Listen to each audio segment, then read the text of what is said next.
주인공은 완전히 실패한 귀족 리암의 몸에서 깨어나게 된다. 어린아이의 몸에 있다는 충격에 그는 패닉에 빠진다. 아버지는 그의 폭발에 짜증을 내지만 기분이 나쁘지 않아서 리암에게 앉으라고 하고 망신을 당하지 말라고 명령하며 비현실적인 상황을 처리하기 위해 고군분투하고 있다. 리암은 이 모든 것이 꿈일 것이라고 스스로를 설득하고 곧 깰 것이라고 생각한다.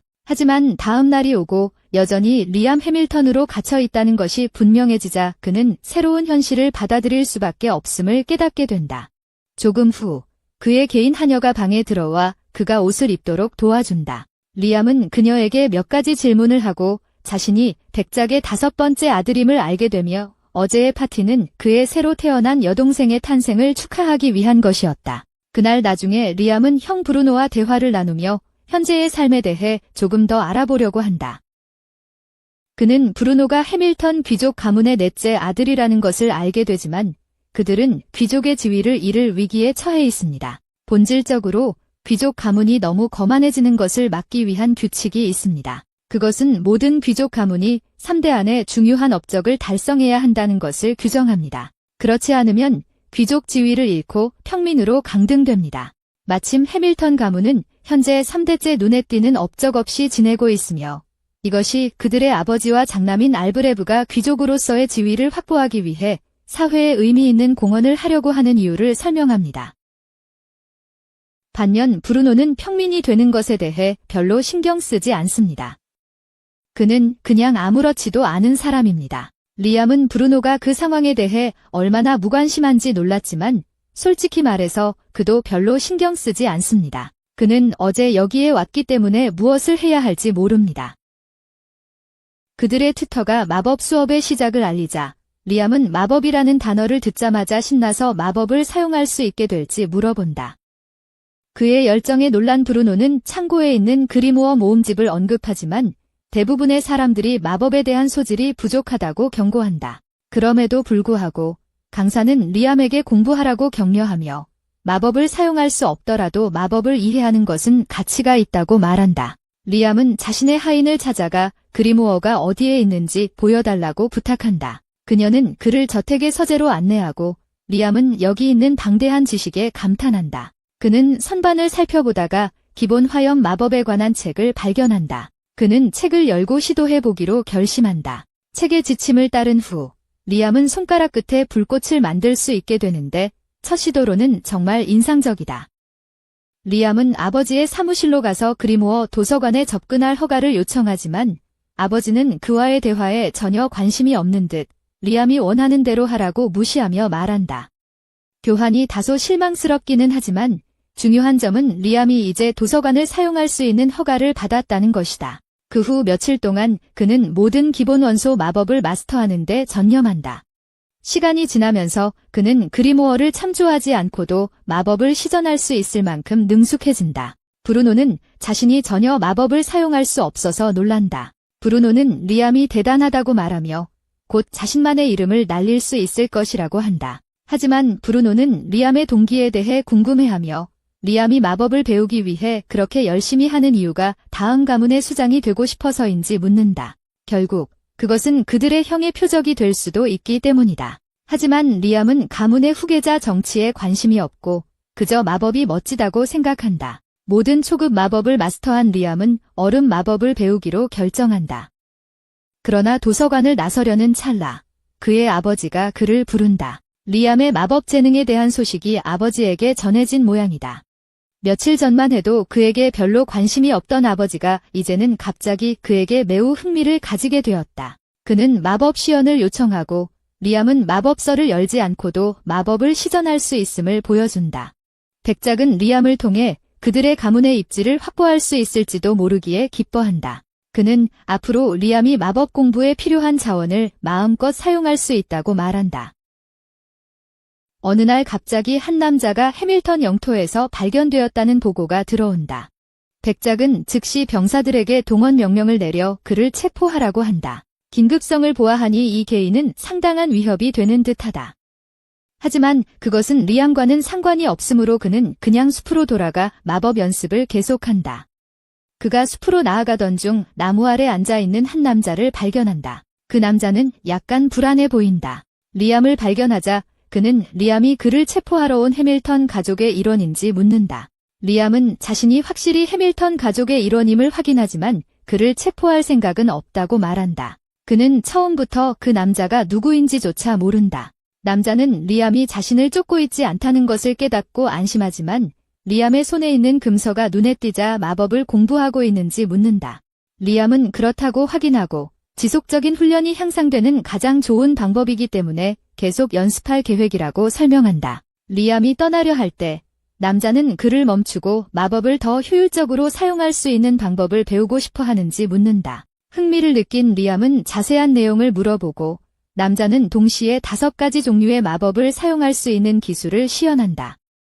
리암은 깊은 인상을 받으며 남자는 그에게 간단한 마법 수업을 제안하고 리암은 기꺼이 수락한다. 남자는 리암의 공손함에 놀라는데 귀족들은 일반적으로 교만함으로 알려져 있지만 리암은 최근 환생했기 때문에 다를 것이라고 생각한다.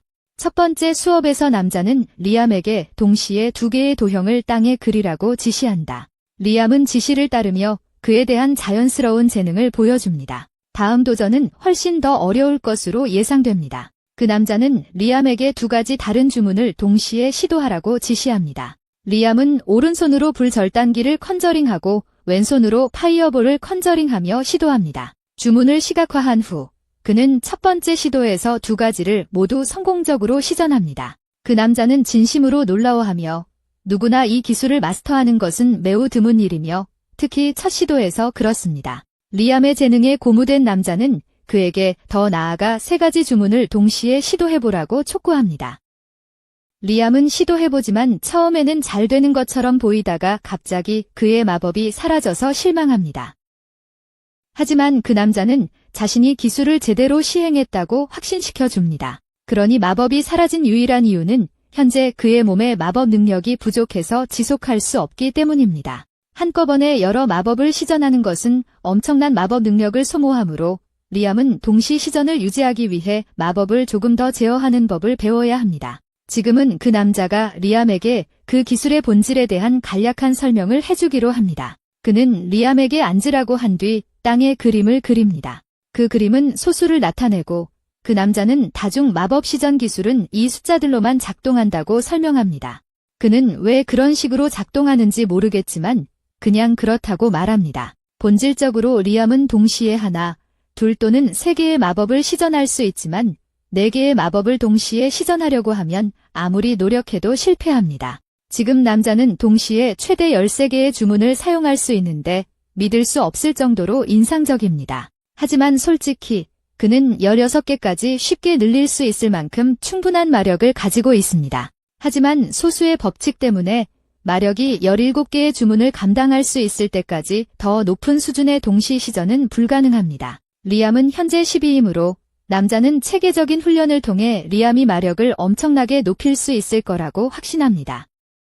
그를 돕기 위해 남자는 그에게 특별한 반지를 선물합니다. 그 반지는 기본적으로 엄청난 마법서로 리암이 언제든지 원하는 만큼 공부할 수 있는 수많은 주문이 담겨 있습니다. 리암은 반지를 손가락에 끼우고 300개가 넘는 주문이 그의 어린 마음속으로 쏟아져 들어옵니다. 주문을 시험해보고 싶어서 그는 숲을 향해 바람의 탄환 마법을 시전하고 강력한 돌풍을 일으키며 그 결과에 흥분합니다. 그는 감사의 인사를 하려고 돌아보지만 그 남자가 흔적도 없이 사라졌다는 것을 깨닫게 된다. 그때 리암의 하녀가 나타나 지금 혼자 숲에 있는 것은 위험하다고 경고한다. 알고 보니 수상한 남자가 돌아다니고 있어서 낯선 사람과 이야기할 때 조심하라고 말한다. 그러나 그건 차치하고 그녀는 리암이 가져야 할 그리모어를 주러 왔다며 책을 건네주고 맨션으로 돌아간다. 그 남자가 갑자기 리암 뒤에 다시 나타나자 리암은 방금 어디에 있었냐고 묻는다. 그 남자는 사실 떠나지 않았다고 설명한다. 그는 보이지 않게 하는 마법을 사용해 숨어 있었으며 여기서 아무에게도 발견되지 않는 것이 중요하다고 말한다. 이어서 그는 리암이 방금 얻은 그리모어가 얼마나 매력적인지 언급하며 그에게 새로운 것을 가르쳐주겠다고 제안한다. 그는 리암에게 그리모어를 열고 방금 받은 반지를 끼고 영혼을 소환해보라고 지시한다. 그가 불의 정령을 소환하자 그것은 반지에 흡수된다. 그는 나중에 도움을 요청할 수 있도록 다른 모든 원소 정령들도 같은 방법으로 소환한다. 하지만 그가 모든 작업을 마쳤을 때 그는 그 남자가 사라졌고 이번에는 돌아오지 않을 것임을 깨닫는다. 그가 떠나기 전에 그는 리암을 위해 땅에 메시지를 남기고 마법을 계속 연습하라고 말하며 미래의 훌륭한 마법사가 될 것이라고 한다. 그리고 참고로 나에 대해 누군가 물어보면 나는 결코 여기 있지 않았다고 말해라. 리암은 그 남자에 대해 아는 것이 많지 않지만 그가 혼자서는 결코 얻을 수 없었던 지식을 단 하루 만에 얻었다는 것은 부인할 수 없다. 그 이후로 그는 항상 그 남자를 자신의 스승으로서 깊은 존경심을 가지고 대할 것이다. 스승님을 만난 지 한 달 만에 리암은 꾸준한 훈련으로 마법 실력이 눈에 띄게 향상되었습니다. 브루노는 리암이 마법만으로 극도의 정밀함을 요하는 어렵고 귀한 재료인 흰수를 만들어낸 것을 보고 놀랍니다. 그는 리암이 레크로 수정이 든 자루를 가지고 있는 것을 보고 더욱 감탄합니다. 이것은 고갈된 마력을 회복시키는 데 사용되는 수정입니다. 브루노는 리암이 직접 만들었는지 묻고 리암은 처음에는 5가지 마법을 동시에 사용해야 해서 기술을 완성하기 어려웠지만 결국 성공했다고 말합니다. 하지만 그는 결국 해냈습니다. 브루노는 동생의 재능에 기뻐하며 리암이 혼자서도 잘 해낼 것이라는 확신을 얻습니다. 브루노는 곧 결혼을 하게 되어 더 이상 함께하지 못하게 됩니다. 리암은 결혼 얘기를 처음 듣게 되어 충격을 받지만 브루노는 자신이 낮은 귀족 가문에 시집간다고 설명합니다. 그들은 해밀턴 가문보다 돈이 적지만 그곳에서는 더 많은 자유를 가질 수 있어 브루노는 이 어레인지먼트에 만족하고 있습니다. 리암은 이 상황에 대해 어떻게 느껴야 할지 모르지만 브루노를 위해 기쁘다고 말합니다. 떠나기 전에 브루노는 리암에게 조언을 하기로 결정합니다. 그는 아버지가 딸을 바랐다고 설명하며 그녀를 왕실에 시집보내 해밀턴 가문의 귀족 지위를 강화하려고 했다고 합니다. 그러나 리암이 남자로 태어나자 아버지는 그를 실패로 여기고 대신 딸을 낳으려 했습니다. 그동안 아버지는 가족의 위치에 대해 점점 불안해졌고 무언가를 이루기 위해 필사적으로 1000명의 군대를 보내 숲에 봉인된 괴물을 처치하려 했습니다. 하지만 그 계획은 처참하게 실패하여 90% 이상의 군대가 사라졌습니다. 그들의 아버지는 여전히 해밀턴 가족을 위해 성취를 이루려고 애쓰고 있지만 개인적으로 브루노는 가족이 망할 운명이라고 생각한다. 그는 리암이 독립적으로 사는 방법에 대해 고민하기를 원한다. 리암은 독립에 관한 브루노의 조언을 마음에 새기고 자신의 창작물을 판매하여 수입을 올리기 시작한다. 이것은 현명한 선택으로 드러나는데 백목탄이 귀중한 상품이 되어 좋은 가격에 팔린다. 하지만 리암은 자신을 완전히 부양하기 위해서는 더 많은 수익이 필요하다는 것을 깨닫는다. 이미 도시에 있는 리암은 국수 가게에서 잠시 쉬기로 하고 라멘 한 그릇을 주문한다. 가게 아주머니가 한 그릇을 준비해주고 리암은 그 맛을 정말 좋아하며 마을의 많은 사람들도 좋아한다. 하지만 여기에 모든 국수는 직접 만들어서 오래가지 않기 때문에 리암은 추가 수익을 올릴 수 있는 좋은 아이디어를 생각해낸다. 몇 가지 실험 끝에 리암은 주방으로 향합니다. 그의 하녀와 주방장이 저녁 식사를 준비하고 있는 곳에서 그는 자신의 최신 작품을 맛보라고 부탁합니다. 그는 그릇에 면 한 덩이를 담고 뜨거운 물만 부으면 된다고 설명합니다. 그들이 그렇게 하자 맛있는 한 그릇의 면으로 변합니다. 리암은 자신의 마법으로 면을 익히고 건조시켜 오랫동안 보관할 수 있게 하고 거의 즉시 준비할 수 있도록 했습니다. 그는 자신의 발명품이 널리 사랑받을 것이라고 확신하며 그것을 팔기 위해 상인 조합으로 달려갑니다. 하지만 실망스럽게도 상인은 그가 해밀턴 가문의 오남일 뿐이라 리암의 제품을 유통해 줄 수 없다고 말합니다. 따라서 그는 이 땅에서 어떤 독창적인 상품이든 판매하려면 아버지나 그의 큰 형인 알브레브트의 서면 허락을 받아야 합니다. 리암은 이익을 내주지 않고서는 허락을 받을 수 없을 거라고 생각하며 일단 포기하고 집으로 돌아갑니다. 거기서 알브레베가 상인에게 리암의 요청을 거부하라고 지시한 사람이라는 것이 밝혀진다. 동생이 자신보다 더 성공할 것이라는 생각을 참을 수 없는 알브레베는 리암의 노력을 방해하기 위해 무엇이든 할 결심을 한다. 하지만 리암은 자신의 형이 자신에게 품고 있는 원한을 모르고 있을지도 모르지만 그는 어떤 수단을 써서라도 자신의 제품을 팔기로 결심한다. 그는 극단적인 조치를 취하기로 결정한다. 먼저 그는 남자의 반지로 만든 아이템 박스에 자신의 제품을 잔뜩 담는다. 그 후 그는 소환 마법을 시전하기 시작한다. 하지만 이번에는 영혼을 소환하는 대신 자신을 소환하기 위해 사용하려고 한다. 처음에는 마법이 텔레포트처럼 작동할 것 같은데 하지만 대신에 리암은 자신의 완벽한 복제인을 만들어 이웃 지역으로 보냅니다. 해밀턴 지역 내에서 그의 제품을 판매할 수 없다면 그는 다른 곳에서 판매하기로 결정합니다. 며칠 후 리암은 자신의 복제인으로부터 인상적인 판매 성과에 대한 메시지를 받습니다. 이 속도로 리암은 그의 독립을 달성할 수 있는 진정한 잠재력을 보기 시작합니다. 리암은 자신의 물건을 판매하지 않을 때 복제인을 사용하여 공격 주문을 연습하는 데 시간을 보냅니다. 그는 마법 미사일 주문의 조종을 마스터하게 되어 매우 자랑스럽게 느낍니다. 갑자기 누군가 다가오는 소리를 듣습니다. 빠르게 복제인을 해체하고 누군지 보러 나갑니다. 그가 놀랍게도 방문객은 알브레빗이라는 것을 알게 된다. 알브레빗은 시간을 낭비하지 않고 즉시 리암에게 미래에 무엇이 되고 싶은지 묻는다. 리암은 알브레빗이 자신이 정말로 가족의 후계자로서의 자리 위협인지 알아보려는 질문이라는 것을 알고 있다. 하지만 앞서 언급했듯이 리암은 가족 정치에 관심이 없기에 알브레빗에게 미래에 독립하고 싶다고 말한다. 알브레빗은 리암이 독립하게 되면 후계권을 놓고 경쟁할 필요가 없어 다행이라고 생각한다. 그가 가능한 한 빨리 독립할 수 있도록 돕기 위해 헌터 길드에 가입할 수 있도록 좋은 말을 해주겠다고 제안한다. 그날 늦게 리암은 헌터 길드로 향한다. 그가 안으로 들어서는 순간 모든 시선이 그에게 쏠리며 헌터들은 리암처럼 어린 사람이 그곳에 있을 자격이 있는지 의심한다. 그들의 시선을 무시하고 리암은 길드 마스터를 만나기 위해 프론트 데스크로 다가간다.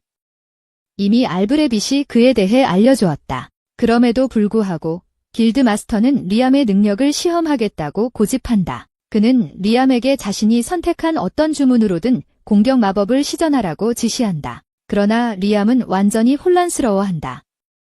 그는 주문이라는 말을 들어본 적이 없으며 길드 마스터가 무엇을 말하는지 전혀 알지 못한다. 길드 마스터는 알브레빗이 추천했기 때문에 리암이 평균보다 약간 강할 것이라고 예상하고 있었다. 그러나 리암이 마법을 쏘자 길드 마스터는 거의 죽을 뻔한다. 다행히도 리암은 그를 직접 겨냥하지 않으려는 센스가 있었다. 자신을 진정시킨 후 길드 마스터는 리암에게 B랭크 등급을 부여한다. 이제 리암이 공식 순위를 얻었으니 첫 번째 임무를 수행하기 위해 나섭니다. 하지만 그가 떠나기 전에 한 소녀가 다가옵니다. 그녀는 자신을 아스나라고 소개하며 리암의 실력에 깊은 인상을 받았다고 말합니다. 그녀는 그와 팀을 이루고 싶다고 요청합니다. 리암은 원래 혼자 나갈 계획이었지만 파트너를 두는 것이 나쁘지 않다고 생각하여 그녀의 제안에 동의합니다. 그의 대답에 기뻐한 아스나는 신나서 그의 손을 잡고 시작하러 가자고 이끕니다. 하지만 리암은 혼란스러워합니다. 왜냐하면 둘 다 아직 임무가 배정되지 않았기 때문입니다. 아스나는 임무는 랭크 이상의 파티에게만 주어진다고 설명합니다. 나머지 대원들은 보상을 받기 위해 위험한 몬스터를 처치하러 나가야 해. 운이 좋게도 그들은 우연히 늑대 몬스터를 마주치게 돼. 하지만 불행히도 그것은 전체 늑대 무리로 밝혀져서 아스나는 이 많은 늑대를 처리할 수 있을지 확신이 없어. 반면 리암은 두 사람이라면 쉽게 이길 수 있을 거라고 생각해. 그는 늑대를 무력화한 후 아스나에게 처치해달라고 요청해. 리암은 2개의 지구 정령을 소환하고 그들을 미끼로 사용하여 늑대의 주의를 끌어내. 늑대가 물어버리면 리암은 노움들에게 확장하라고 명령하여 늑대의 턱을 효과적으로 고정시켜. 늑대가 움직이지 않게 되자 아스나는 하나씩 처치할 수 있는 자유를 얻어. 전투가 끝날 무렵 그들은 총 42마리의 늑대를 성공적으로 처치했다. 그들이 시체를 길드 마스터에게 보여주자 그는 그들의 팀워크와 기술에 깊은 인상을 받았고 특별 임무를 제안한다. 며칠 후에 중요한 인물이 마을에 온다고 하니 그는 리암과 아스나에게 길을 막고 있는 갑옷을 입은 애벌레를 처치해달라고 한다. 중요한 인물이 마을을 방문할 때 다치면 큰 재앙이 일어날 것이므로 리암은 이 임무를 매우 진지하게 받아들인다. 그들은 애벌레를 꽤 쉽게 찾지만 어떤 방법을 써도 죽일 수가 없다. 아스나의 모든 타격과 리암의 모든 마법은 단단한 껍질에 튕겨나갈 뿐이다. 이 상태가 계속되면 그들은 절대 그것을 처치할 수 없을 것이다. 쉬는 동안 아스나는 농담으로 애벌레의 단단한 갑옷을 뚫을 수 있는 유일한 것은 운석일 것이라고 말한다. 물론 그녀는 덧붙였다. 여기서 운석 충돌을 유도할 방법은 없다. 그녀의 말은 리암의 머릿속에 번쩍이는 아이디어를 불러일으킨다. 그는 아스나에게 애벌레의 주의를 끌어달라고 부탁하며 뭔가를 준비한다. 아스나는 리암이 무엇을 계획하고 있는지 전혀 알지 못하지만 그를 신뢰하고 애벌레를 방해하기 시작한다. 애벌레가 완벽한 위치에 놓이자 리암은 아이템 상자를 열고 거대한 바위를 꺼내 애벌레를 단번에 부순다.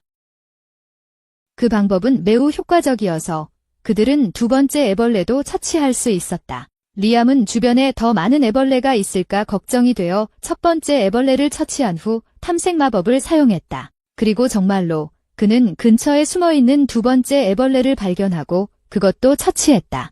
길드장은 아스나와 리암의 활약에 깊은 인상을 받아 원래 보상의 5배를 주겠다고 제안한다. 며칠 후 중요한 손님이 도착하기로 예정된 날 리암과 아스나 그리고 많은 마을 사람들이 손님을 보기 위해 모여든다. 리암의 아버지와 알브레브도 손님을 정식으로 환영하기 위해 자리에 있다. 이상하게도 그 남자는 리암에게 특별한 관심을 보이는 것 같다. 1년의 사건 후 그 남자는 결국 리암과의 비밀 면담을 요청하고 리암은 그 이유를 전혀 알 수 없어 혼란스러워한다. 그 남자는 자신을 제임스 스텔리라고 소개하며 바로 본론으로 들어가려 한다. 그는 리암에게 레이먼드의 반지를 어떻게 손에 넣었는지 묻고 리암이 반지를 훔쳤다고 의심한다. 리암은 자리에서 일어나 그런 일을 주인에게 절대 하지 않았다고 소리친다. 그는 숲속에서 그 남자를 만났던 일을 자세히 설명했다. 이야기를 들은 스텔리는 레이먼드가 할 만한 일이라며 매우 재밌어했다. 그는 레이먼드가 제자를 받았다는 것을 몰랐기에 리암을 도둑으로 의심한 것에 대해 사과했다. 이미 거기에 있으니 스텔리는 레이먼드의 제자가 얼마나 강한지 시험해 보기로 했다. 그는 조수인 사이먼에게 구석에 서 있으라고 지시하고 리암에게 자신에게 가장 강력한 주문을 날리라고 도전했다. 시험을 받아들인 리암은 자세를 잡고 마법 미사일을 강화하기 위해 주문을 준비하기 시작했다. 그는 최근에 배운 주문을 사용하기로 했다. 이 기술은 주문의 마법력을 증폭시키는데 시전자에게 개인적인 의미가 있는 단어일수록 가장 좋은 결과를 얻는다. 리엄이 그가 좋아하는 아이돌의 이름을 외우기 시작한다. 주문이 효과가 있는 듯 리엄의 주문 시전 능력이 보통의 7개 미사일에서 한 번에 11개로 증가한다. 가령 한 사이먼은 감당하지 못해 공격이 그의 방패를 뚫고 그가 맞는다. 제임스는 리엄의 고용량 마법 능력에 감명을 받아 그에게 보상을 제안하며 기사로서의 지위를 부여하겠다고 말한다. 기사로서의 지위는 리엄이 이제 독립적이라는 것을 의미하며 이는 알브레베트가 그를 더 이상 감시하지 않을 것임을 뜻한다. 그는 더 이상 왕위 계승에 위협이 되지 않기 때문이다. 한편 제임스는 레이먼드를 꽤 잘 알고 있으며 레이먼드가 장난을 좋아한다고 지적한다. 그는 리엄에게 최근에 그런 일을 겪었는지 묻는다. 생각해보니 아이템 박스를 마스터하기 위해 훈련하는 동안 리엄은 실수로 그것을 사용해 숲의 호수를 비우게 되었다. 그가 그랬을 때 레이몬드가 남긴 편지를 발견했다. 편지는 리암에게 보내진 것이었고 레이몬드가 그에게 졸업 선물로 100kg의 금을 주고 싶어 했지만 그 모든 것이 호수 바닥으로 가라앉았다고 썼다. 대신 그는 그 금을 금가루로 만들어 강에 섞기로 결심했다. 리암은 그 금을 강에 버리는 것이 정말 낭비라고 생각한다. 하지만 제임스가 레이몬드에 대해 아는 바에 따르면 단순한 장난 이상의 가능성이 있으므로 좀 더 깊이 살펴볼 가치가 있을 수 있다. 제임스의 조언을 받아들여 리암은 다시 호수로 돌아가 모든 물을 빼기로 결심한다. 이번에는 아이템 박스를 사용하여 금가루를 물에서 분리하는 기발한 아이디어를 생각해낸다. 그렇게 하자 숨겨진 문이 활성화된다. 안에서 리암은 레이먼드가 남긴 메모를 발견합니다. 최고 레벨의 마법서가 숨겨져 있으며 수수께끼를 푼 리암에게 주는 진정한 졸업 선물이라고 적혀 있습니다. 레이먼드는 자신은 마법서를 완전히 익히지 못했지만 리암이라면 잘 활용할 수 있을 거라고 생각합니다. 리암은 마법서를 살펴보다가 또 다른 세계라는 흥미로운 주문을 발견합니다. 몇 시간 동안 시행착오를 거친 끝에 리암은 마침내 주문을 성공시킵니다. 또 다른 세계 주문은 리암이 완전히 통제할 수 있는 별개의 차원을 만듭니다. 그는 어디든 차원문을 열 수 있으며 그의 허락 없이는 아무도 들어올 수 없습니다. 리암은 이 주문으로 할 수 있는 놀라운 일들에 기뻐합니다. 기회가 되자마자 그는 다시 아스나와 함께 사냥을 나섭니다. 이번에는 그들이 거대한 개구리와 맞서게 됩니다. 리암은 공격을 위해 불의 정령을 소환하기 시작하지만 그들의 노력은 개구리를 쓰러뜨리기에 부족합니다. 이에 개구리는 궁극적인 공격을 준비하기 시작합니다. 공격이 떨어지기 직전에 리암은 빠르게 아스나를 자신의 포켓 차원으로 끌어들여 개구리의 치명적인 전기 공격으로부터 그들을 보호합니다. 개구리가 모든 에너지를 소진한 후 그들은 기회를 잡아 개구리를 처치합니다. 조금 후 그들은 개구리의 마법석을 들고 길드로 돌아옵니다. 길드 마스터는 그들이 정말 해냈다는 사실을 믿을 수 없습니다. 그 퀘스트는 등급이 있었으므로 그는 최소한 그들이 조금 힘들어할 것이라고 예상했습니다. 하지만 리암에게는 거의 도전이 아닌 것 같아요. 아스나는 길드 마스터에게 화가 나며 그가 리암만 언급하는 것에 불만을 표합니다. 그녀는 그와 함께 싸웠는데도 말이에요. 길드 마스터는 사과하며 리암이 대부분의 일을 처리했기 때문에 아스나가 팀의 일원인 것을 거의 잊었다고 인정합니다. 아스나가 리암보다 훨씬 약하다는 것에 좌절감을 느끼고 있는 것을 눈치챈 길드 마스터는 해결책을 제안합니다. 리암이 아스나를 그의 하인으로 삼아야 한다고요? 리암과 아스나는 즉시 그 아이디어를 거부합니다. 하인이 된다는 것은 아스나가 리암이 내리는 모든 명령에 복종해야 한다는 뜻이니까요. 하지만 길드 마스터는 아스나가 대신 리암의 퍼미려이 된다면 그녀의 힘이 자동으로 그의 힘에 비례해서 성장할 것이라고 설명합니다. 아스나는 그 말을 듣고 리암의 하인이 되는 것에 동의합니다. 물론 리암이 변태적인 요청을 하게 된다면 거부할 수 없겠지만 아스나는 그가 그렇게 하지 않을 것이라고 믿습니다. 그가 그렇게 하더라도 그녀는 개의치 않을 것이다. 그들은 계약을 체결하고 계약이 끝나자 아스나는 즉시 사라진다. 모두가 충격에 빠진다. 그러나 그녀는 리암 뒤에 다시 나타나 계약이 체결된 후 정말 빠르게 움직였다고 설명한다. 아스나는 머릿속에서 독특한 능력이 획득되었다는 목소리를 들었다. 스피드스터. 리암은 이 아이디어가 정말 매력적이라고 생각하여 다시 시험해보고 싶어한다. 하지만 퍼미려 계약을 형성하는 것은 복종을 강요하는 단점이 있어 기술을 대가로 자신의 자유를 포기할 의사가 있는 사람을 찾는 것이 어렵다. 운 좋게도 아스나는 그 일을 위해 딱 맞는 사람을 알고 있다. 그들은 그녀의 친구 조디를 방문해 상황을 모두 설명한다. 조디는 현재 할 일이 별로 없기 때문에 리암의 퍼미려이 되는데 동의한다. 계약이 완료된 후 모두가 그녀가 특별한 기술을 해제했는지 바로 묻는다. 조디는 그 기술이 무엇인지 말하기보다는 길드를 나가 2개의 샌드위치를 가져온다. 그녀는 샌드위치 하나를 손이 부러진 남자에게 주고 그가 먹자 그의 팔이 회복된다. 조디는 자신의 특별한 기술이 자신이 만든 음식으로 사람들을 치유할 수 있게 해준다고 설명한다. 며칠 후 리암은 제임스와 또 다른 회의를 가지는데 제임스는 스칼렛 공주가 방문할 계획이라고 알려준다. 리암은 공주가 자신 같은 사람을 위해 이렇게 먼 길을 온 이유를 이해할 수 없었다. 하지만 제임스는 그가 아랑크 퀘스트를 성공적으로 완료했고 최대 11개의 주문을 동시에 시전할 수 있으며 다른 사람들의 주인이 되어 독특한 기술을 부여할 수 있다는 점을 상기시켜 주었다. 공주는 특히 리암의 노예들의 능력을 시범 보이는 것을 보고 싶어 했다. 하지만 리암은 단호히 거절했다.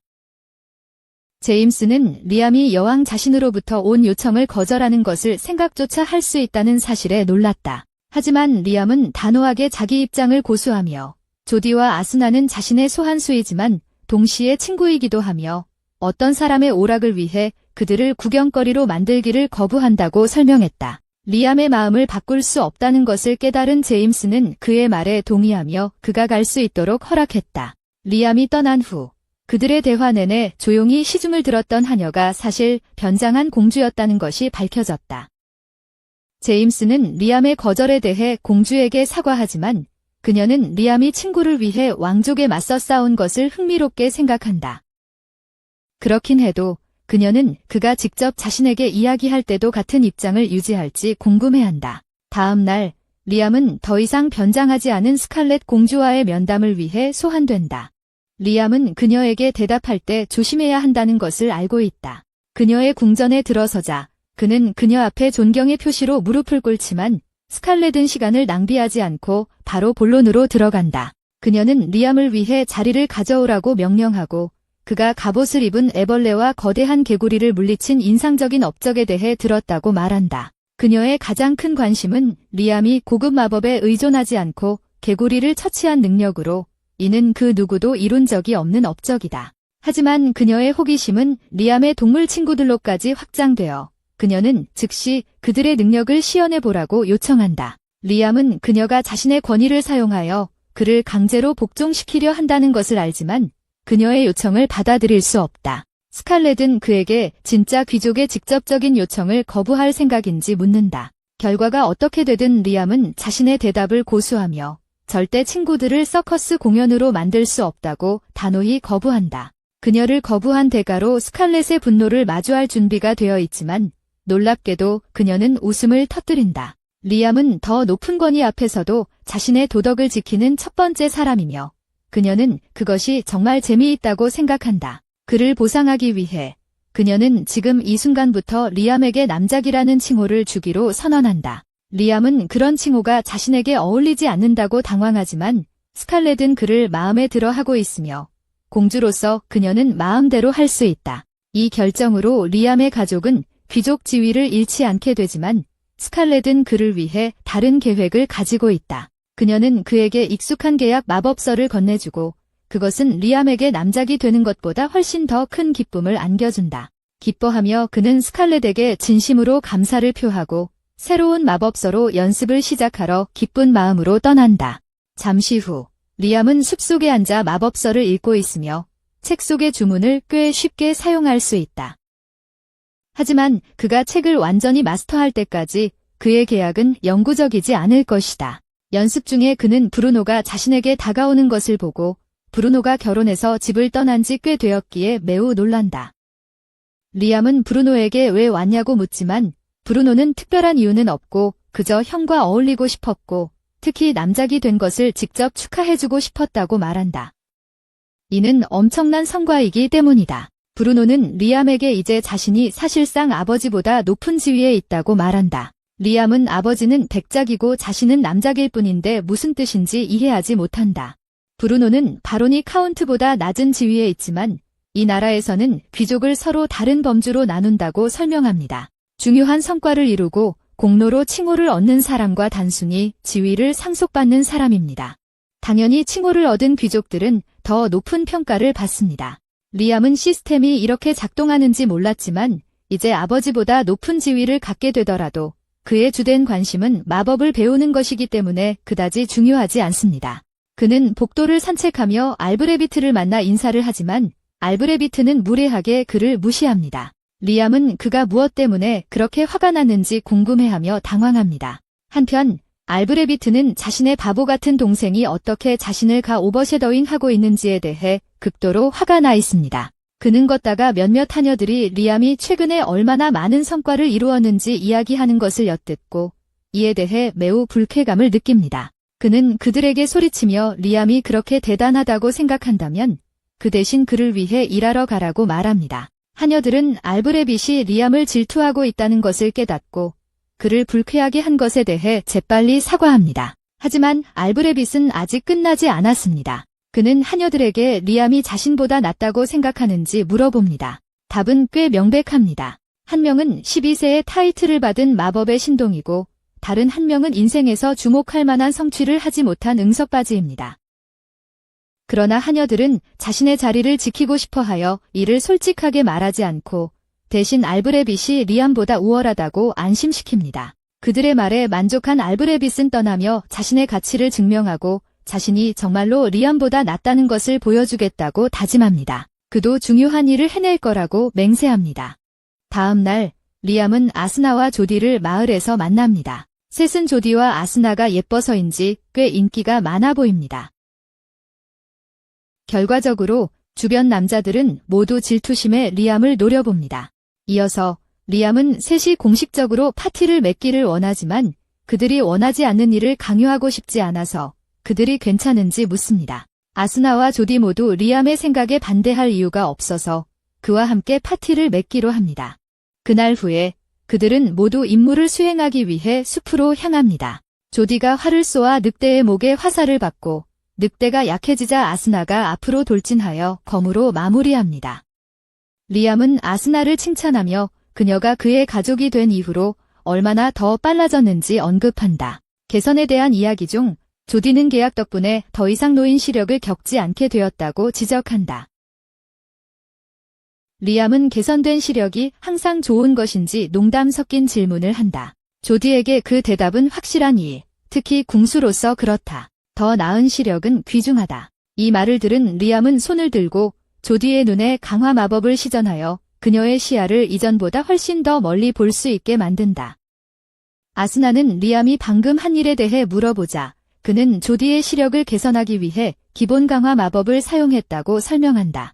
아스나는 그것이 정말 멋지다고 생각하며 리암에게 자신에게도 강화 마법을 시전해달라고 요청한다. 하지만 리암은 그다지 좋은 생각이라고 생각하지 않습니다. 아스나의 전투력을 향상시킬 수는 있겠지만 새로운 힘의 부담으로 뼈가 부러질 가능성이 높기 때문에 위험합니다. 반면에 시력 향상 같은 것은 사실상 단점이 없습니다. 20분의 20 시력을 얻은 조디는 활사정거리 내에 어떤 것이든 사실상 저격할 수 있으며 그것은 모두 리암 덕분이기 때문에 그녀는 정말 감사하고 있습니다. 하루 종일 사냥을 하고 난 후 리암과 그의 일행은 길드로 돌아왔지만 그곳은 완전한 혼돈 상태였습니다. 궁금하고 놀란 그들은 무슨 일이 있었는지 묻고 알브레비트가 숲의 봉인을 깨뜨려 큰 재앙을 일으켰다는 것을 알게 됩니다. 리암은 알브레비트가 숲에 봉인된 괴물을 물리치려 했을 것이라고 재빨리 추측합니다. 왜곡된 질투심에 사로잡히고 일어난 일에 대해 부분적으로 책임감을 느낀 리암은 피해 상황을 평가하기 위해 숲으로 달려갑니다. 그와 다른 사람들이 도착했을 때 현장은 그들이 예상한 것보다 훨씬 더 끔찍했다. 수십 명의 군인이 심각한 부상을 입고 누워있으며 더 많은 이들이 이미 목숨을 잃었다. 리암은 그 참상에 완전히 경악한다. 그는 땅에 누워있는 부상당한 알브레빗을 발견하고 그에게 달려가 확인한다. 하지만 알브레빗이 그를 보자마자 그는 격렬하게 일어나 자신이 아직 실패하지 않았다고 소리친다. 바로 그때 길드 마스터가 막대기를 들고 알브레빗의 머리를 가격하며 상황이 이미 충분히 미쳐있다고 말하고 미친 듯 불안정한 귀족이 돌아다닐 필요는 없다고 한다. 알브레빗이 끌려가자 길드 마스터가 리암에게 다가와 그가 온 것을 기쁘게 생각한다고 말한다. 아스나는 그에게 무슨 일이 일어나고 있는지 물어보자 그는 드래곤 악마 라돈이 리암의 증조부의 노력 덕분에 이 숲안에 봉인되어 있었다고 설명한다. 하지만 알브레비트가 라돈을 죽이려다 실패하면서 그 봉인을 풀어버렸습니다. 그래서 이제 풀려났죠. 그들은 짐승을 다시 봉인하는 방법을 알고 있고 길드 마스터는 이미 그 일에 필요한 모든 사람들을 모았습니다. 하지만 그들의 앞길을 막는 큰 장애물이 하나 있습니다. 바로 라돈의 자식들입니다. 어린 라돈들이 여기서 보이는 파괴의 진짜 원흉입니다.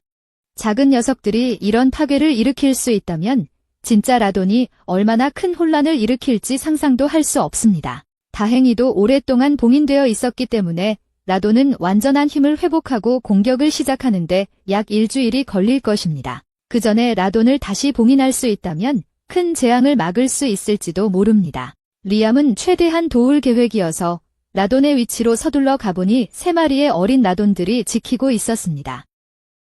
작은 라돈들은 그렇게 크지 않아서 아스나는 운을 시험해 보기로 하고 공격을 위해 뛰어듭니다. 하지만 그녀가 그렇게 할 때 작은 라돈 중 하나가 그녀에게 화염구를 쏩니다. 그녀는 그것을 피하는 데 성공하지만 그녀 뒤의 나무는 완전히 증발해 버립니다. 리암은 마법 미사일을 사용해 공격하려 하지만 라돈들은 화염구로 반격합니다.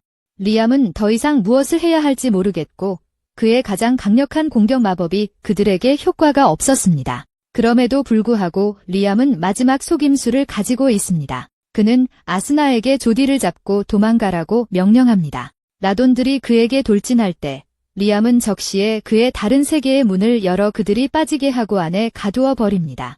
길드장은 리암이 혼자서 어린 라돈 3마리를 모두 물리쳤다는 사실에 놀라고 리암 자신도 믿기 어려워한다. 어린 라돈들은 더 이상 위협이 되지 않지만 아슬아슬한 승부였다. 길드장은 모두에게 라돈을 다시 봉인하는 과정을 시작하라고 명령한다. 그동안 아스나와 조디가 리암 곁으로 돌아오고 리암은 그들이 무사해서 안도한다. 그들은 그에게 어린 라돈들을 물리친 마법에 대해 묻고 리암은 별개의 차원을 만드는 마법이라고 설명한다.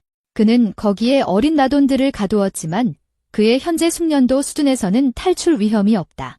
그가 문을 닫을 때마다 차원 안의 모든 것이 사라진다. 그 순간 리암은 머릿속에서 목소리를 듣고 순식간에 라돈의 정신세계로 빨려 들어간다. 라돈은 리암을 거대한 영혼을 가진 인간으로 부르며 그가 진정 누구인지 알고 싶어 한다. 혼란스러운 리암은 자신이 평범한 인간일 뿐이라고 주장한다. 그러나 라돈은 리암의 몸과 영혼이 분명하게 불일치한다고 지적하며 믿지 않는다. 이로 인해 리암은 라돈이 리암 해밀턴의 몸으로 환생한 것에 대해 언급하고 있을지도 모른다고 생각하게 되며 라돈이 이 미스터리에 대한 해답을 가지고 있을지도 모른다는 희망이 생긴다. 불행히도 라돈은 그것에 대해 아무것도 모른다고 밝힌다. 그러나 그가 아는 것은 리암의 삶이 흥미로운 삶이 될 것이라는 점이다. 그래서 그는 리암과 거래를 제안한다. 라돈은 리암의 삶을 함께하기를 원하며 리암이 동의한다면 리암이나 그 주변 사람들에게 해를 끼치지 않겠다고 약속한다. 사실 그는 리암이 이미 가지고 있는 능력을 발전시키는데 도움을 주겠다고 제안한다. 리암은 레이돈에게서 적대감을 느끼지 못해 결국 거래에 동의하게 된다. 갑자기 레이돈의 몸이 물질화되지 않고 리암의 영혼에 흡수되어 그의 손에 드래곤 마크를 남긴다. 리암은 레이돈의 힘이 자신의 몸을 흐르고 있음을 느끼고 작은 테스트를 해보기로 결정하여 마법 미사일을 하늘로 발사한다. 그의 놀라움에 그는 이제 동시에 17개의 주문을 제어하고 발사할 수 있게 되었다. 이는 레이돈이 그에게 준 힘의 증가 덕분일 것이다. 하지만 레이돈의 힘을 사용하는 것은 의도치 않은 결과를 초래하는 듯하며 리암 주변의 모든 사람들은 그의 만화의 압도적인 밀도로 인해 심한 두통을 겪기 시작한다. 자신이 그들의 불편의 원인임을 깨닫고 리암은 재빨리 자신의 만화를 억제하고 자신의 경솔함에 대해 사과한다. 그의 진정성을 보여주기 위해 그는 길드 마스터에게 10kg의 금가루를 제공하며 이를 사용해 전투 중 심하게 부상당한 사람들의 의료비를 충당하라고 지시한다. 그날 밤 리암은 아버지와 만난다. 아버지는 리암이 한 일에 정말 감사해하며 그것이 알브레빗의 편협함으로 인한 큰 재앙을 막았다고 말한다. 그는 또한 제임스가 아직도 이 도시에 있다는 소식을 들었으니 리암의 훌륭한 업적이 곧 왕국 수도에 전해질 것이라고 한다. 그날 밤 리암은 잠자리에 들고 다음 날 아침에 일어났을 때 2개의 새로운 마법이 그의 마음속에 나타났음을 발견한다. 흥분으로 가득 차서 그는 그것들을 시험하기 위해 서둘러 밖으로 나간다. 몇 시간의 연습 끝에 그는 마법 중 하나를 성공적으로 시전하여 작은 라돈을 소환하는 데 성공한다. 추가 연습을 통해 리암은 그 작은 라돈이 전투에서 효과적으로 훈련될 수 있다고 확신한다. 하지만 지금은 그저 사랑스러운 애완동물일 뿐이다. 리암이 작은 라돈과 놀고 있는 동안 스칼렛 공주가 그 뒤로 다가온다. 그녀는 리암이 방금 사용한 마법이 신성한 마법임을 즉시 알아차린다. 스칼렛은 이미 리암이 인상적이라는 것을 알고 있었지만 그렇게 어린 나이에 신성한 마법을 사용할 수 있다는 사실에 놀란다. 어쨌든 오늘 스칼렛이 여기 온 이유는 그게 아니다. 그녀는 리암이 드래곤 악마를 무찌른 것에 대한 보상을 주러 왔다. 스칼렛은 개인적으로 리암에게 더 높은 귀족 칭호를 주고 싶었지만 다른 귀족들은 무토지 아동이 짧은 시간 내에 그렇게 많은 승진을 받는 것에 강하게 반대했다. 타협으로 그녀는 그에게 3급 피닉스 훈장을 수여하기로 결정한다. 그 자리에서 그녀는 리암이 드래곤을 어떻게 물리쳤는지에 대해 듣고 싶다고 표현하며 그의 업적의 세부 사항이 그녀가 그를 공식적으로 국가 영웅으로 선언해야 할 수도 있음을 알린다. 공주는 리암이 드래곤 악마를 흡수했다는 사실을 알게 되었을 때 완전히 경악한다. 그녀는 자신이 그에 대해 완전히 잘못 알고 있었던 것은 아닌지 즉시 의문을 제기한다. 하지만 몇 분 전에 그가 신성한 마법을 사용하는 것을 목격한 터라 그녀는 단정적인 판단을 내리는 것을 주저한다. 그럼에도 불구하고 그녀는 리암에게 그 사실을 어떤 대가를 치르더라도 철저히 비밀로 유지하라고 단단히 지시한다. 다음 날 리암은 3,000골드가 들어있는 상자를 입막음 돈으로 받는다. 그는 공주가 왜 그렇게 그를 입막음하려고 하는지 완전히 확신할 수는 없지만 지금은 그녀의 소원을 따르는 것이 최선이라고 결정한다. 물론 그는 이미 공주에게서 입막음 돈을 받았다. 의심이 커지자 제임스는 리암에게 무슨 일이 있었는지 질문하기 위해 회의를 소집했다. 리암은 처음에 일을 대수롭지 않게 넘기려 하며 아무 특별한 일이 없었다고 부인합니다. 그러나 공주가 그에게 그렇게 많은 액수의 입막음 돈을 주었다는 것은 분명히 중요한 비밀이 있었던 것입니다. 제임스는 그를 더 압박하고 결국 리암은 압박감에 못 이겨 신성 마법을 사용할 수 있다고 인정합니다. 그것을 증명하기 위해 그는 자신의 주문 중 하나를 시연하고 그것이 석화와 독을 포함한 모든 부정적인 상태 효과를 제거할 수 있다고 설명합니다. 제임스는 이것이 놀랍다고 생각하지만 신성 마법이 신의 신성한 행위로 여겨지기 때문에 전혀 놀랍지 않습니다. 제임스는 리암에게 삼룡전쟁에 대해 아는 것이 있는지 묻지만 리암은 모른다고 대답합니다. 그래서 제임스는 이야기를 시작합니다. 옛날 옛적 3마리의 강력한 용들 사이에 전투가 벌어졌고 그 전투는 한 마리가 승리할 때까지 계속되었습니다. 전설에 따르면 용의 승리는 주로 신성한 마법의 사용 덕분이었다. 이후 용은 인간과 힘을 합쳐 이 왕국을 건설하는 데 중요한 역할을 했다고 한다. 제임스가 합쳤다라고 말하자 리암은 용과 인간이 결혼해서 아이를 낳았다고 생각했지만 사실이 아니었다. 제임스는 리암 자신이 용과 하나가 된다는 것이 무엇을 의미하는지에 대한 완벽한 예시라고 설명했다. 이야기를 듣고 보니 리암은 레이던이 자신의 몸과 합쳐졌다는 것을 떠올렸다. 그러니까 두 사람은 사실상 하나였다. 제임스는 리암에게 그가 본질적으로 이 나라 건국 신화를 재현하고 있다고 말했다. 그것은 분명 놀라운 일이지만 더 시급한 문제들이 있다. 해밀턴 가문의 귀족 신분은 할아버지가 용마귀를 봉인했다는 업적으로 얻은 것이다. 그러나 라도니 드래곤 악마가 아니라 국가의 창립 드래곤이라는 사실이 밝혀졌습니다. 이것은 리암의 가족이 국가의 창립자를 부당하게 봉인했다는 것을 의미합니다. 이 사실이 공개된다면 해밀턴 가족의 귀족 지위는 거의 확실히 박탈당할 것입니다. 리암은 자신의 아버지와 알브레베가 그들의 입지를 지키기 위해 얼마나 절박한지를 알고 있기 때문에 이를 막기로 결심합니다. 하지만 제임스는 라돈이 봉인된 것에 화가 났을 가능성이 있기 때문에 그들이 국가에 대해 복수를 계획하고 있을까 더 걱정하고 있습니다. 그러나 리암은 머릿속에서 라돈과 짧은 대화를 나누고 라돈은 인간에게 보복할 의도가 없다고 말합니다. 그가 관심 있는 것은 리암이 성장하는 모습을 보는 것입니다. 제임스는 이것이 훌륭한 소식이라고 말하며 리암이 라돈의 관심을 끌 수 있었으니 왕국의 구세주라고 해도 과언이 아닐 것이라고 말합니다.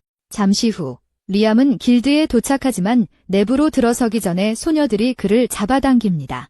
혼란스러운 리암은 길드에서 충분히 거리가 떨어진 후에 무슨 일이 일어나고 있는지 질문한다. 그들은 리암이 용악마를 물리쳤다는 소문을 듣고 자신의 파티에 들어오려는 지원자들로 길드가 넘쳐난다고 설명한다. 그들 중 많은 이들은 아스나와 조디에게 리암을 설득해달라고 애원했다. 그 둘은 모든 잠재 후보자들의 목록을 작성했다. 하지만 솔직히 말하자면 이 모험가들 중 특별히 인상적인 사람은 없어 보인다. 그래도 파티 리더로서 최종 결정은 리암에게 있다.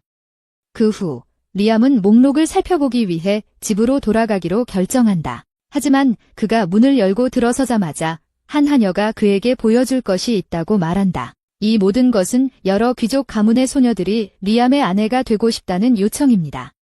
리암은 지금 인기가 많아서 이런 일이 일어날 것이라고 예상을 했지만 이렇게 많은 요청은 감당하기엔 너무 많습니다.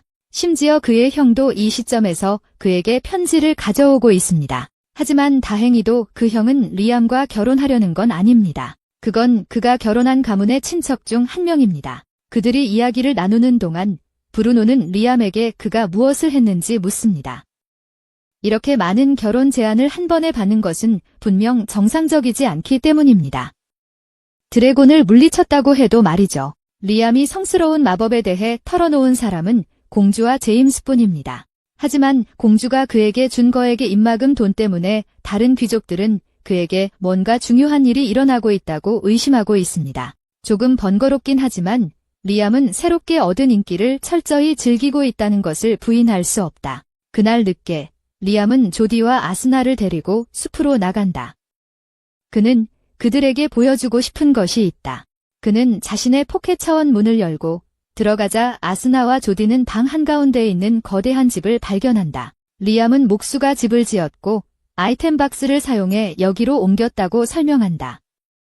그게 모두 인상적이다. 하지만 아스나는 그 집이 예전에 작은 레이돈이 사라졌던 것처럼 그냥 사라질까 걱정한다. 리암은 자신이 이 주문을 완전히 마스터했기 때문에 안에 있는 것은 더 이상 사라지지 않을 것이라고 설명한다.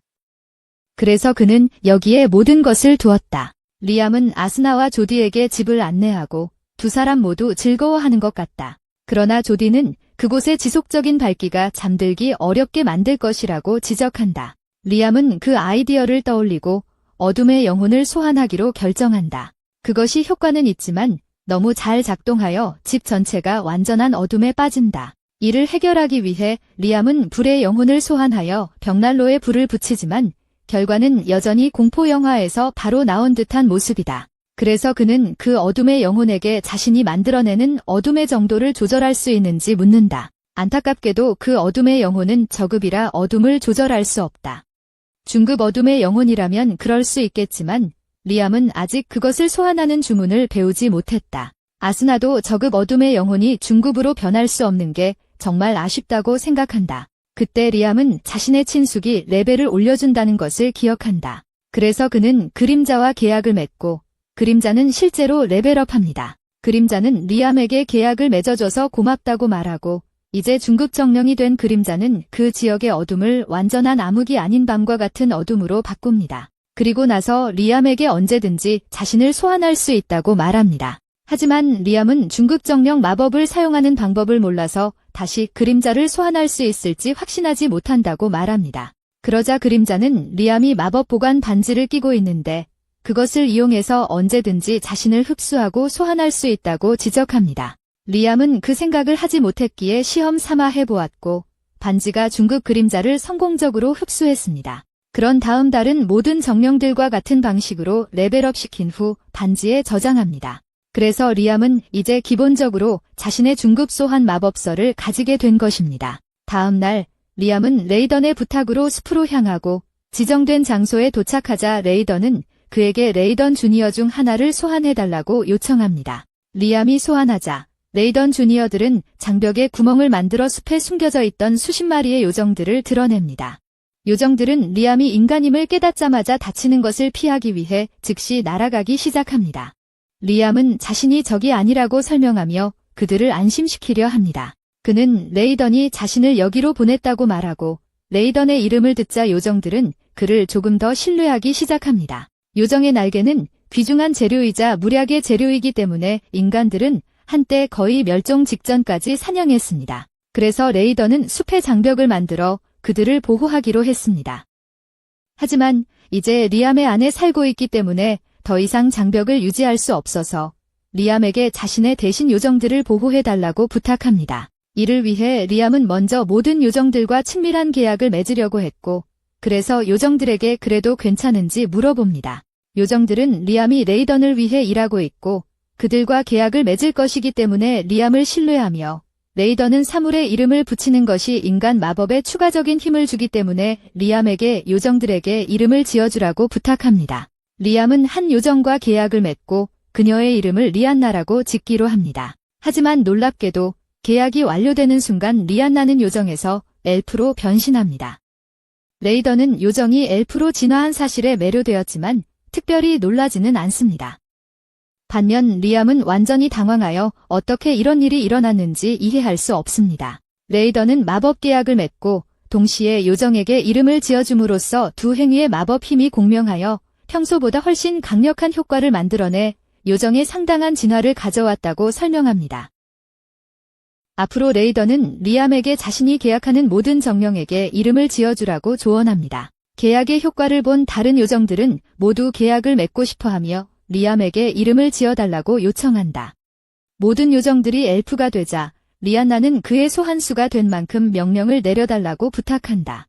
레이든의 부탁으로 온 리암은 그렇게까지 생각해보지 못했지만 요정들이 모두 엘프가 된 지금 그들은 자신들만의 마을을 건설해야 한다고 제안한다. 그는 자신이 진화시킨 첫 번째 요정이자 현재 기억하는 유일한 요정인 리안나를 마을의 지도자로 임명한다. 모든 것이 정리되자 엘프들은 마을을 건설하기 시작하고 리암은 많은 마력을 소모한 후 회복하기 위해 고군분투한다. 바로 그때 그는 숲속 깊은 곳에서 강력한 마력의 급증을 감지하고 조사하기로 결정한다. 그는 엄청난 양의 만화를 방출하는 나무에 매달린 황금빛 과일을 발견한다. 궁금해진 그는 리안나에게 그에 대해 묻고 리안나는 그것이 요정들이 만든 과일이라고 설명한다. 그들은 공중에 떠있는 만화를 모아 다닐 형태로 응축시켜 본질적으로 만화꿀을 만들어낸다. 리암이 그것을 먹어도 되는지 물었을 때 리안나는 반대하지 않는다. 그는 과일을 잘라서 한 입 베어 물었다. 그가 먹자마자 그의 마력은 완전히 회복될 뿐만 아니라 전반적인 마법 용량이 크게 증가하여 주문 외우지 않고도 19개의 마법을 시전할 수 있게 되었다. 다음 날 리암은 마을에 돌아와 상황이 어떻게 진행되고 있는지 확인하고 리안나는 그를 맞이하러 나온다. 하지만 그녀는 그들이 스스로 마을을 짓도록 했음에도 불구하고 실제로 집을 짓는 방법을 알지 못한다는 나쁜 소식을 전한다. 그래서 이것이 그들이 할 수 있는 최선이다. 리암은 이런 일이 일어날 것이라 예상했기 때문에 그들에게 스스로 집을 짓는 방법을 가르칠 준비가 되어 있다. 하지만 그들의 수업은 요정 중 한 명이 도움을 요청하는 비명을 듣자 중단됩니다. 산적들이 우연히 숲속으로 들어왔고 요정을 발견하자마자 납치하여 돈을 받고 팔기로 결정했습니다. 리암은 그런 일이 일어나도록 내버려 두지 않을 것이기에 산적들에게 즉시 수지를 풀어줄 것을 요구합니다. 하지만 산적들은 그를 무시하고 공격하려 합니다. 이에 대응하여 리암은 분신을 소환하여 동시 공격을 가하고 그들을 재빨리 제압합니다. 수지를 구출했지만 그는 이 숲이 요정들이 살기에 너무 위험하다는 것을 깨닫습니다. 그는 그들을 더 안전한 곳으로 이주시키기로 결정하고 당분간 자신의 포켓 차원을 이용하는 것을 고려합니다. 하지만 그는 마지막으로 확인했을 때 공간이 그리 크지 않았기에 모든 사람을 수용할 수 있을지 확신하지 못합니다. 하지만 그가 안을 들여다보니 그곳은 대부분 피키꿀을 먹은 덕분에 상당히 확장된 것을 발견합니다. 그는 이 상황이 매우 좋다고 생각하여 모든 요정들에게 안으로 들어오라고 말합니다. 그를 안전한 곳으로 데려가기 위해서입니다. 조금 후 리암은 자신의 땅으로 돌아와 주머니 차원문을 열어 엘프들이 나오게 하고 그들은 이제 완전히 다른 지역에 있다는 사실에 놀랍니다. 리암은 그들에게 그들을 자신의 땅으로 데려왔기 때문에 더 이상 공격받을 염려가 없다고 말합니다. 엘프들은 고마워하지만 리암이 한 번의 마법으로 그들을 모두 이곳으로 옮길 수 있었다는 사실에 더욱 놀라워합니다. 엘프들은 모두 리암 앞에 무릎을 꿇고 그가 그들의 왕이 되어주기를 간청하며 그가 그들을 다스려준다면 그가 요청하는 모든 것을 하겠다고 맹세합니다. 그들을 보호해야 한다는 강한 책임감을 느끼며 리암은 그들의 요청을 수용하지만 자신은 왕이라는 호칭을 원하지 않으며 그에 따르는 정치에 관심이 없다고 말합니다. 이제 그들의 리더가 되었으니 그의 첫 번째 우선사항은 그들이 정착할 적합한 땅을 찾는 것입니다. 4일이 지나고 리암은 여전히 엘프들이 살 곳을 확보하기 위해 노력하고 있으며 나돈이 가르쳐준 새로운 마법을 릴렌트러스하게 연습하는 데 많은 시간을 할애하고 있다. 그가 마침내 그것을 이해했을 때 그는 모두에게 줄을 서라고 말한다. 그는 그들을 이전 위치에서 약 100km 떨어진 봉인된 섬이라는 장소로 순간이동시킨다. 이 땅을 봉인한 것은 나돈이지만 그는 그들이 원하는 만큼 사용할 수 있도록 허락했다. 정상적으로 여행했다면 4일이 걸렸겠지만 나돈에게 배운 순간이동 마법 덕분에 그는 이전에 가본 모든 장소로 즉시 이동할 수 있다.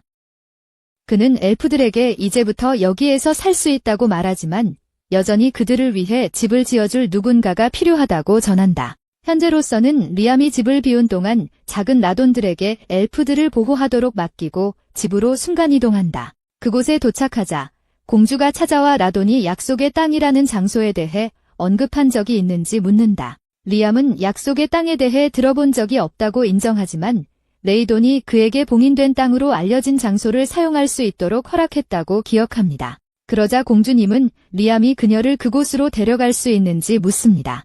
리암은 동의하지만 그녀에게서 뭔가 필요하다고 말합니다. 그는 그녀에게 궁전의 엔지니어 중 한 명을 데려오라고 요청합니다. 그가 완료해야 할 프로젝트가 있기 때문입니다. 실제 엔지니어를 데려가는 대신 리암은 골락의 복제본을 만들어 그 복제본과 공주님을 함께 봉인된 땅으로 순간 이동시킵니다. 그들이 도착하자 공주님은 이것이 약속의 땅임이 틀림없다고 확신합니다. 그녀는 전설을 이야기하기 시작하는데 그 전설은 인류의 구원이 약속의 땅에 있으며 왕실에서 대대로 전해 내려오는 반지가 열쇠라고 전합니다.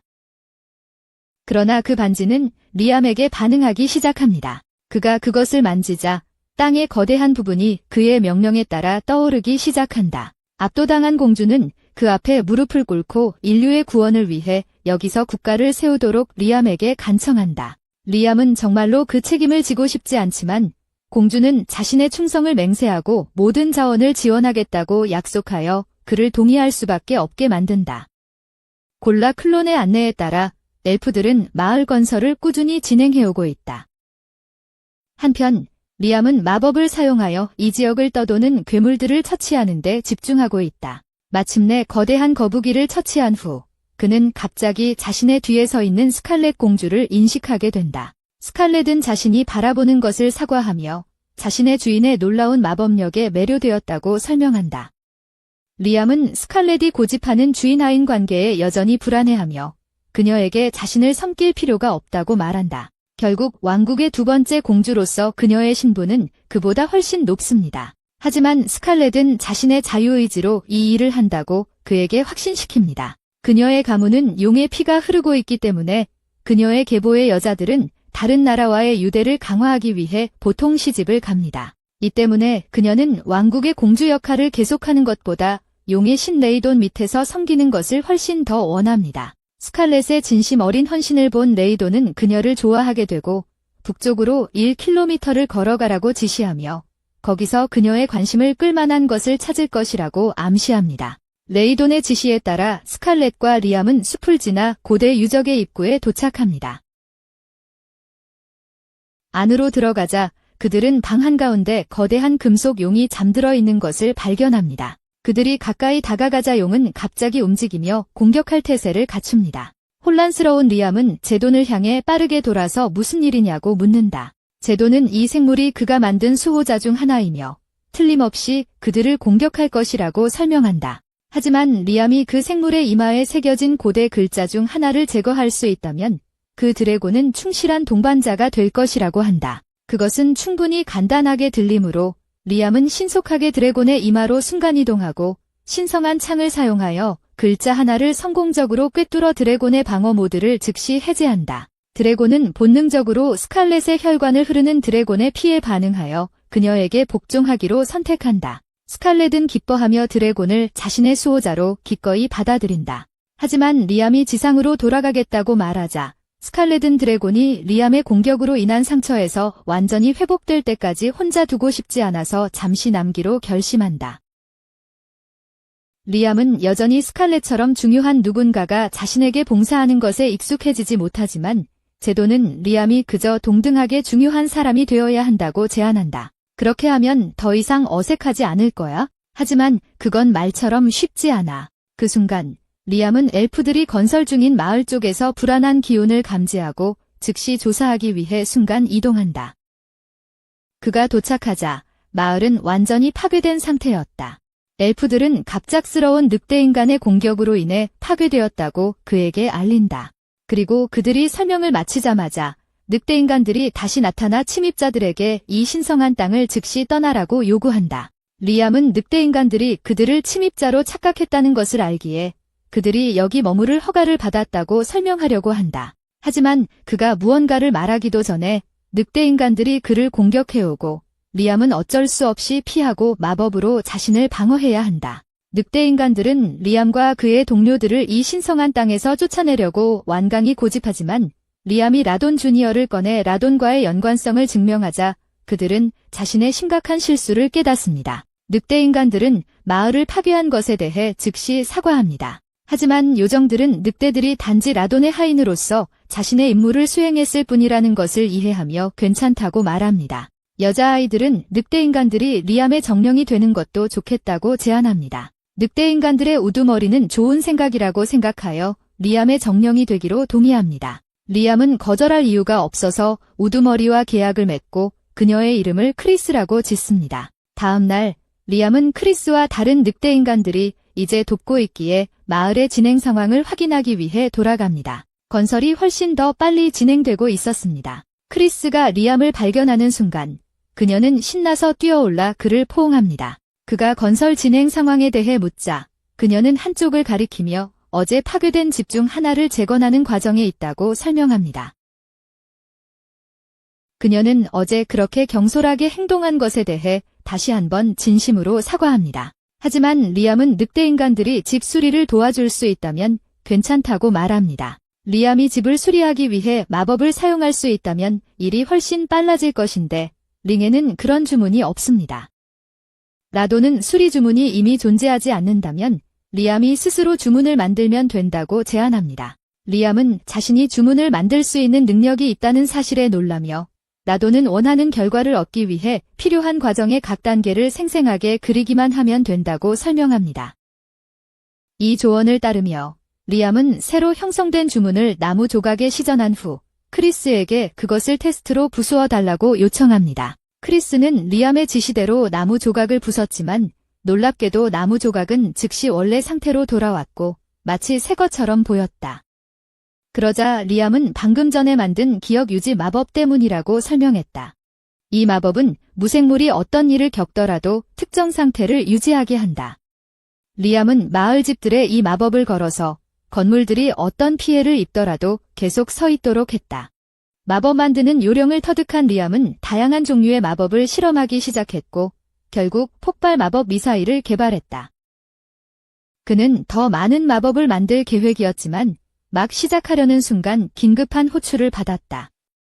무슨 일이 생긴 것이고 긴급 상황이었다. 인간들이 이 땅을 침략하여 여기에 사는 요정들을 사냥하고 있었다. 상황이 매우 심각했기에 리암은 서둘러 조사하러 나가 침입자들을 발견했다. 그는 그들의 길을 막고 돌아가라고 경고하며 이곳은 그의 나라라고 말합니다.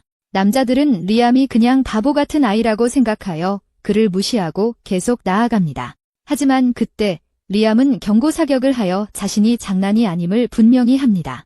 남자들은 이를 좋게 받아들이지 않고 그냥 돌아서 떠나는 대신 공격하기로 결정합니다. 그들은 리암에게 그들 모두를 처치할 수밖에 없는 상황을 만듭니다. 모든 군인들이 처리된 후 리암은 마을로 돌아가고 리안나는 그가 픽시들을 보호해준 것에 대해 감사를 표합니다. 그녀는 이 픽시들이 원래 숲에 살았지만 그들을 붙잡으려는 군인들에게 공격당한 후 피신을 찾기 위해 여기로 도망쳤다고 설명합니다. 리암은 그들이 원하는 만큼 머물 수 있다고 보장하고 계약을 맺자고 제안합니다.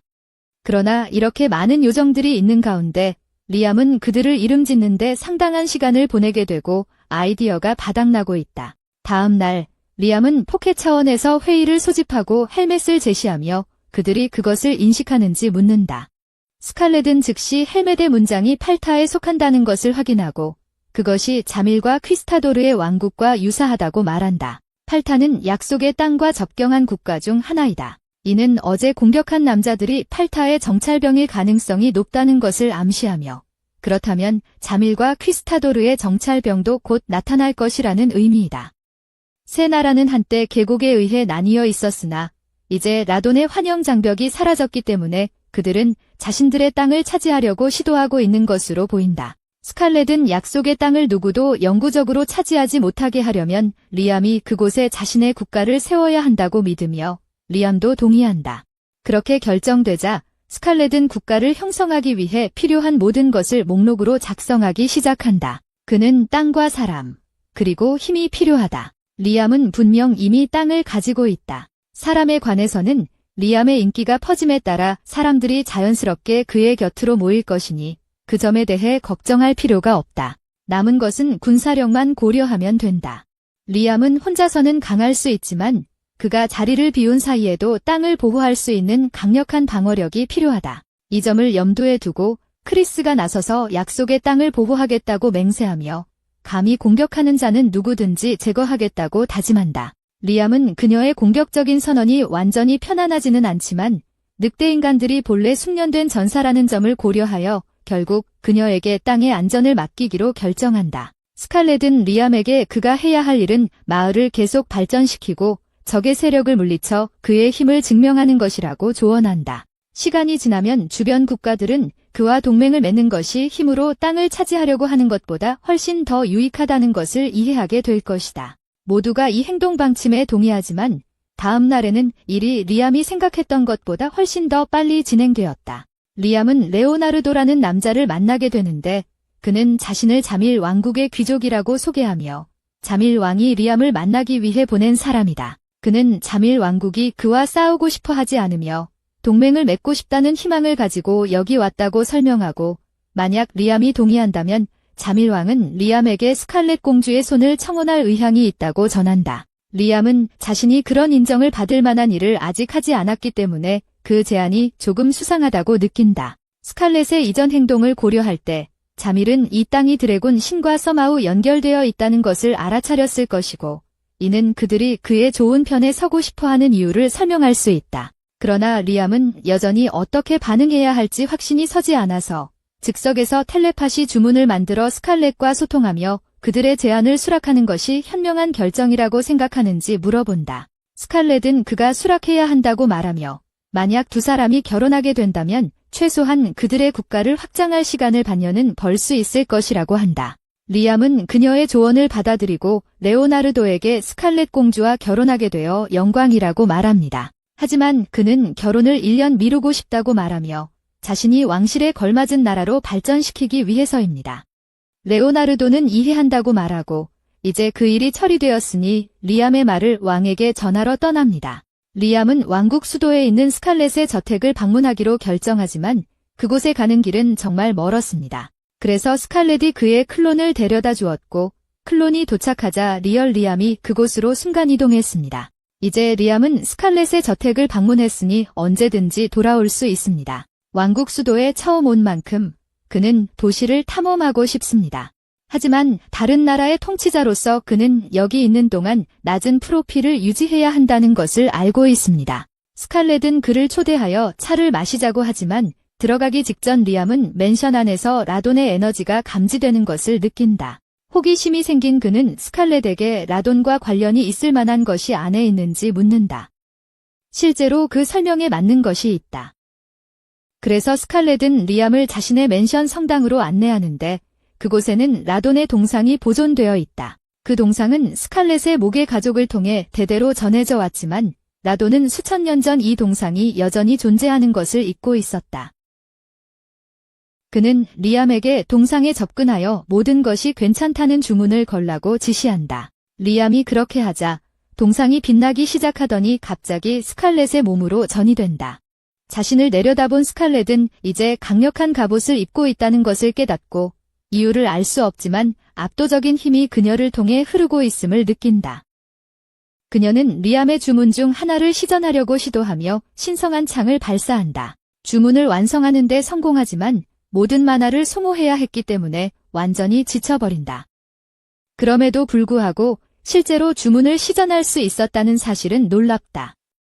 이전에는 결코 할 수 없었던 일이기 때문이다. 라돈은 스칼렛이 방금 착용한 갑옷이 착용자의 능력을 향상시키도록 설계되었으며 라돈의 신성한 주문 일부에 접근할 수 있게 해준다고 설명한다. 그러나 스칼렛의 몸은 아직 갑옷의 능력을 완전히 활용하기에는 강하지 않은 것 같다.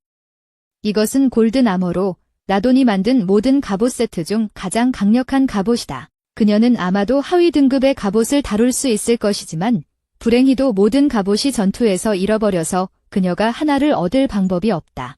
리암은 라돈이 갑옷을 처음 만들었다면 스칼렛의 몸이 그 힘을 다룰 수 있도록 리암이 그것을 재창조하면 된다고 생각하여 문제가 되지 않을 것이라고 생각한다. 라돈은 리암의 열정이 재미있다고 생각해서 그가 갑옷을 재창조하는 것을 도와주기로 하고 그가 가장 먼저 필요한 것은 높은 미스랄이라고 말한다. 리암은 스칼렛에게 갑옷을 위한 높은 미스랄을 구할 수 있는지 묻고 그녀에게는 문제가 되지 않을 것이라고 한다.